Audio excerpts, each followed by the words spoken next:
Decadencia del Porfiriato y movimientos sociales de finales de régimen. Una de las causas de la decadencia del Porfiriato fue el periodismo crítico. Las principales pruebas de descontento hacia la dictadura de Díaz se iniciaron desde principios del siglo XX. Los opositores utilizaron páginas de periódicos como Regeneración, El Hijo del Aguizote, Diario del Hogar y Tilín Tilín.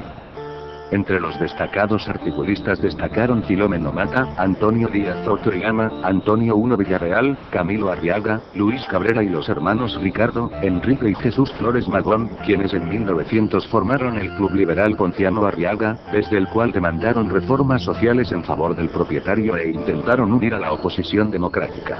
En 1903 fundaron el Círculo Liberal. El periódico Regeneración se reprimió y eliminó, pero lo reanudaron en San Luis, Missouri, fundaron el Partido Liberal y publicaron el Plan Liberal. Se preparó un levantamiento en Acayucán, Veracruz. El gobierno aprovechó la oportunidad y persiguió al mulato Santana Rodríguez Palafox, Santanor. Masacre de Tomochi. La rebelión de Tomochi, ocurrida en 1891, fue una de varias insurrecciones ocurridas en esta zona de Chihuahua y Sonora a fines del siglo XIX, sin embargo fue la que mayores consecuencias tuvo y por ello la más conocida. Los habitantes de Tomochi resentían enormemente las políticas que llevaba a cabo el gobierno de Porfirio Díaz, destinadas a limitar y eliminar cualquier autonomía en los pueblos, tanto política como económica. En este último punto Tomochi estaba en contra de las concesiones de explotación forestal y minera que el gobierno entregaba a intereses extranjeros, particularmente ingleses y estadounidenses. Una característica particular de la rebelión de Tomochi es que en ella prácticamente no tuvieron participación elementos indígenas. Los tomochitecos eran en su mayoría mestizos y criollos. Sin embargo, el primer punto de conflicto de los tomochitecos con el gobierno fue por un problema religioso. Los habitantes de Tomochi, como lo de muchos otros pueblos de la región, eran fervientes creyentes y seguidores de Teresa Urrea, llamada la Santa de Tabora, una joven sonorense que según sus seguidores obraba milagros. Los tomochitecos, que no tenían un párroco permanente en su iglesia y solo recibían visitas periódicas, pusieron una imagen de Urrea en el altar del templo. Cuando el sacerdote llegó, demandó que lo retiraran. Los habitantes se negaron rotundamente, ante lo cual el párroco se negó a su vez a realizar cualquier oficio y se fue del pueblo. Entonces solicitó la ayuda de las autoridades civiles para devolver a la obediencia a los tomochitecos, iniciándose así el conflicto. El gobierno, que ya había sufrido varias revueltas en la zona y sabía de los conflictos que los habitantes de Tomochi habían causado sobre las concesiones extranjeras, resolvió actuar terminantemente contra los insurrectos, que ya para entonces estaban liderados por Cruz Chávez, y envió a una partida del ejército para hacer cumplir las órdenes tanto civiles como religiosas. Los tomochitecos se negaron una vez más y armados, levantaron barricadas y se propusieron resistir el ataque armado. Al considerarlo una insurrección formal, el gobierno ordenó el ataque y muerte de los rebeldes. La mayor parte de los hombres murieron defendiendo la casa de Cruz Chávez, donde se habían parapetado, mientras que gran parte de las mujeres y niños, que se habían refugiado en la iglesia, murieron cuando esta fue incendiada. El pueblo quedó arrasado y solo algunos pocos de sus habitantes, sobre todo algunas mujeres, niños y ancianos, pudieron sobrevivir. Las huelgas de Río Blanco y Cananea. A principios del siglo XX, dos huelgas de extraordinaria importancia marcaron la historia del origen del movimiento obrero mexicano. Durante la dictadura porfirista se prohibió a los trabajadores que formaran organizaciones o iniciaran cualquier revuelta o manifestación para defender sus derechos laborales, castigándose con multas e inclusive prisión a quienes desobedecieran. No obstante esta prohibición, en junio de 1906, en el estado de Sonora, trabajadores de las minas de Cananea hicieron estallar una huelga por salarios más altos y trato igualitario para trabajadores mexicanos, que en comparación con los empleados norteamericanos padecían discriminación. Varios trabajadores murieron y otros fueron heridos. Pese a esta situación, al año siguiente otra importante huelga estalló. En enero de 1907, en la región de Orizaba, en el estado de Veracruz, trabajadores de las fábricas textiles de Río Blanco se pusieron en huelga por las malas condiciones de trabajo a que eran sometidos, entre las que se contaban jornadas de 12 horas, salarios sometidos a multas, y control sobre las actividades que realizaban los trabajadores. El resultado fue un importante número de heridos y muertos. A pesar de estos episodios trágicos, las movilizaciones por parte de los trabajadores continuó presentándose.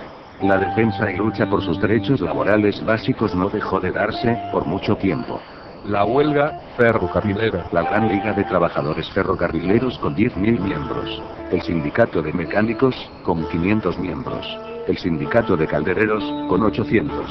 El Sindicato de Cigarreros, con 1.500. El de Carpinteros, con 1.500. El de Herreros, que tiene su cuartel general en Ciudad Porfirio Díaz, con 860 miembros. Y el Sindicato de Obreros y del Acero y Fundiciones, de Chihuahua, con 500. Estos son los únicos que funcionan de modo permanente, y la suma de sus miembros muestra que no llegan a 16.000. Han surgido otros sindicatos, como los de Río Blanco, Canania, Tizapán y otros lugares, en respuesta a una necesidad urgente. Pero han sido destruidos, bien por los patrones o por el gobierno, o generalmente por las dos entidades de consumo, el segundo como sirviente de los primeros. Durante 2 años, a partir de 1908, no ha habido en la práctica ningún avance en la organización sindical.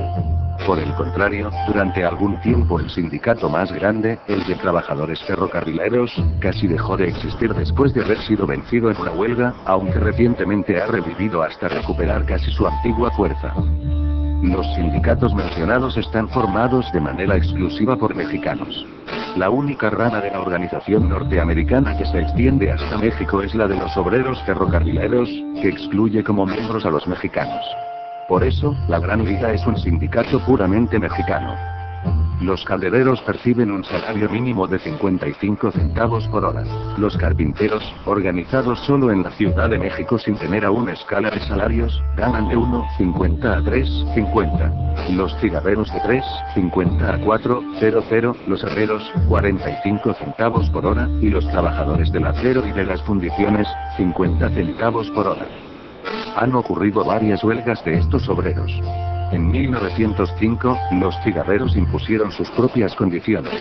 Poco después, el Sindicato de Mecánicos de los Talleres Ferroviarios en Aguascalientes declaró la huelga porque sus agremiados estaban siendo desplazados, de modo gradual, por a los no sindicalizados con salarios más bajos.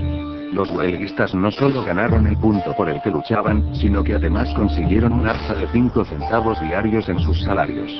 Esto alentó en tal forma a los caldereros que estos demandaron un aumento general de 5 centavos al día, y lo consiguieron. Aparte de algunas huelgas cortas de menor importancia aún, tales son las únicas victorias obreras de México. La victoria ha sido la excepción. La regla es la intervención del gobierno, con derramamiento de sangre y prisión para los huelguistas. La huelga de la Gran Liga de Trabajadores Ferrocarrileros ocurrió en la primavera de 1908.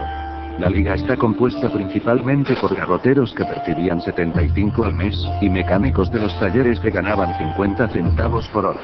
A principios de 1908, los jefes de San Luis Potosí comenzaron a discriminar a los obreros sindicalizados, tanto en los talleres como en los trenes.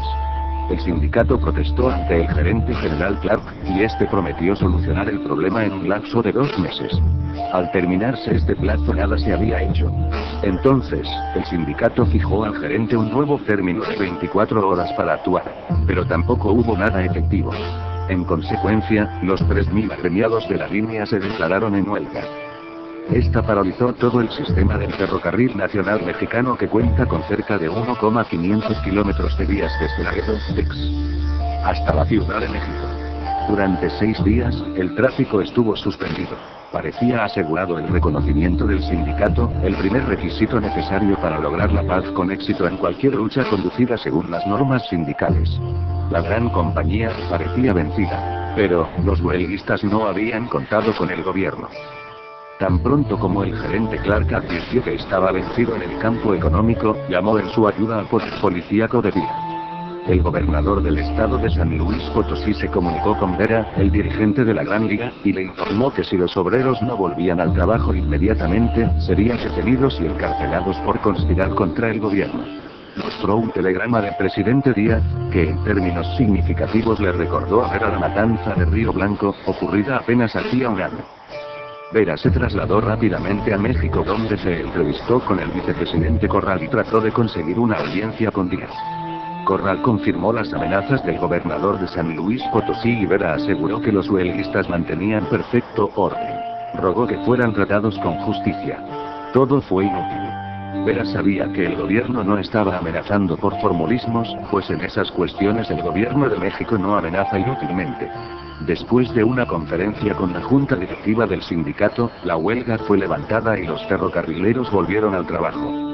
La huelga textil de Tizapán. La huelga de Tizapán, la cual duró un mes, afectó a operarios de una fábrica textil de Tizapán precisamente y se hizo por las 11 horas diarias de trabajos, pagar la comida de los perros de la fábrica y otros aspectos que no les gustaban a los empleados.